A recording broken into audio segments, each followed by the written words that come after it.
Florida, Arizona, Montana. You get people that are concerned citizens, and it's been very clear up front, and I'm in charge of running the security operations in the mine, that when people get vetted, when they come to me, I'm very clear and up front. And you know what? It's been, along with being clear, you look at everybody's eyes that say, yes, we don't want to fight. Yes. We are here. Yes. We are here as to make sure that these miners are safe, but also to make it very clear that Americans are out there. We are not scared to stand up. We are not scared to travel thousands of miles away to come for what is right. And that's true. We're almost out of time, Brandon, and I want to briefly touch on Ferguson, because I think there's some lessons to be learned from that as well, because I think that was a failure in the way that happened. We've just seen in Baltimore the amazing admission from the mayor that looters were provided with an area to destroy if they wished, to just vent their frustrations. Of course, they were destroying individual businesses. And I believe that's what happened to some degree in Ferguson as well. There was also an element of divide and conquer, trying to say, well, this is black versus white. It isn't simply trying to get your government under control. They didn't have any kind of professional leadership like we saw at the Bundy Ranch, like we saw at this mining situation, to keep things from getting out of hand. Nevertheless, they were, on the contrary, encouraged to let things get out of hand. But the Oath Keepers were in Ferguson. They were there to protect some small businesses, and they were doing it very peacefully. And the police had a problem with that. They wanted them to leave and not protect those businesses. I thought that was very telling, especially when you look at the recent admission from the Baltimore mayor. And let me make that very clear also, because I was also a part of that environment, and I was asked to go out there, but I was put on hold because things did calm down. But it was very clear, in those, I know the leadership that's out there in Ferguson, and they are very outstanding in what they stand for. And, yes. and the key thing is, people don't understand, is the federal government wants the Oath Keepers because we are a professional for the Constitution. They don't want us around. That's right. And we were making them look bad, but the local law enforcement was very clear of appreciating the Oath Keepers' help, because they needed help. They saw that we were there to keep areas from being burned down and being damaged. And but it was coming from higher up, from the feds to the brass. And that's the problem, is when you get federal funding going through going through your system, going through your commission, through your city elements, that all of a sudden you have to obey somebody else instead of the people. And that's the sad thing. We as citizens have to do our best to be involved in government and see what our local governments are doing, and see what the cities are doing, the commissioners, who the commissioners are, what do they stand for, and your sheriffs, your local sheriffs, and make sure we're voting the right people in. Well, absolutely. You have a handle on it. We have seen the professionalism of Oath Keepers, and now 3 different areas trying to de-escalate things, and very successfully doing it in all 3 cases, also seeing that the government does not want things de-escalated. And also, as I pointed out earlier in the news, Brandon, there's an effort by Senator Chuck Grassley to find out why 99.3% of the people who've had their firearms confiscated under these new procedures have been veterans who've been turned in by the VA for very, very minor things, not for being mentally disturbed, but for things that they portray as being such, so that they can get their firearms confiscated. It's very important that we have people who are veterans, who have their loyalty to the Constitution, and quite clearly, you're in a chain of command, you're trained to take commands, but every soldier needs to, at one level, check these operations, these missions, the things they're told to do. They need to check that fundamentally against the Constitution, because we're at a very, very dangerous point in our history right now. Oh, we absolutely are. And there's always advice to people who ask me, do they want to be, a young gentleman, he said he's 15 years old, said he wanted to go in the Marine Corps. And I was like, well, I go, why the Marine Corps? Why do you want to go in? And I said, also, why not the other branches? And why do you choose to serve? And then the next question was, do you know your Constitution? I said, you come back with a definition of honor, loyalty, and integrity, and then you come back with me of understanding what the Constitution means. Then I want you to go through all the other branches and determine, make an educated decision of where you actually want to serve. I think that's something as even law enforcement officers themselves need to understand the Constitution. Yes. And a lot of my friends that are law enforcement officers, they're trained that that are constitutionalists watch out for us. Yes. Oh, watch yes. out for us. We are trouble. Well, that just shocks me that people who believe in the Constitution of the United States they're being trained that we can't be controlled. And veterans that are skilled with their weapons and skilled with, we are, because we're not scared to go to battle. We are very much so willing to go to battle in foreign lands. Yes. To wherever our duties were. And a lot of these veterans, they like I said, we are still serving. Our oath never gives up. I know many law enforcement officers, former federal agents, they believe in the oath. They're very clear about it. They're very patriotic. And I want citizens out there to come together, learn the Constitution, go through that, learn that, and communicate with the other groups and develop your own neighborhoods at a small level. We can't. The way we got to make changes is first we got to make changes in ourselves, and then go through our neighborhoods, absolutely, and our local community. And that really is the true meaning of posse comitatus. Most people think of it simply as an act that prohibits the military from being used as the posse for the president. And yet, in the larger sense of it, in the traditional sense of it, posse comitatus was the power of the community. That is precisely what Oath Keepers is doing. They are organizing in the power of the community. They're doing it professionally. They're doing it peacefully. That's the way you protect the community. And when the community understands that nobody is going to hand them their freedom on a silver platter, then they will also take the Constitution seriously. They will also learn history. They will get involved and stand alongside of you guys. I really appreciate what you're doing. And it's good that we see that things have de-escalated there, and hopefully this is going to lead to them getting a fair hearing for their mine. It certainly is a disgraceful situation to see going on throughout this country. Thank you so much for talking to us, Brandon Rapolo.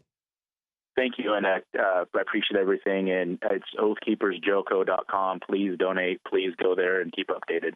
Okay. Thank you very much. We've got the website up there. Thank you. Thank you so much, Brandon. Appreciate it. Bye-bye. Thank you, sir. Bye.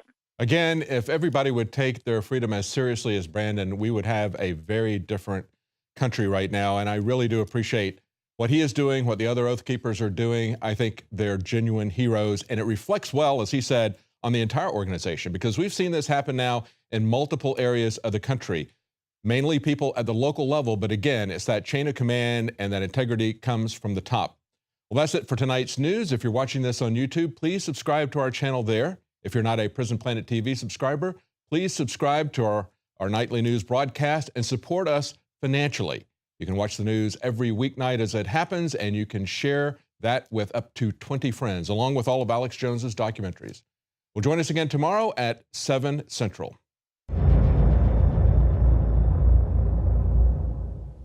For all of recorded history, civilizations around the world praised the health benefits of silver. At INFOWARS Life, our mission is to bring you the highest quality, purest, cleanest, effective colloidal silver on the market today for the lowest price available. When it comes to you and your family's health, InfoWarsLife.com is very excited to announce our biggest run yet of Silver Bullet colloidal silver, exclusively available at InfoWarsLife.com. Now, InfoWarsLife.com has taken colloidal silver to the next level using a cutting-edge technique that is free of toxic artificial additives. Now more than ever, it's important to stock up on high-quality Silver Bullet from InfoWarsLife.com and to help others during Christmas by teaching them about the powerful benefits of silver. Secure your Silver Bullet today at InfoWarsLife.com or by calling toll-free 888-253-3139.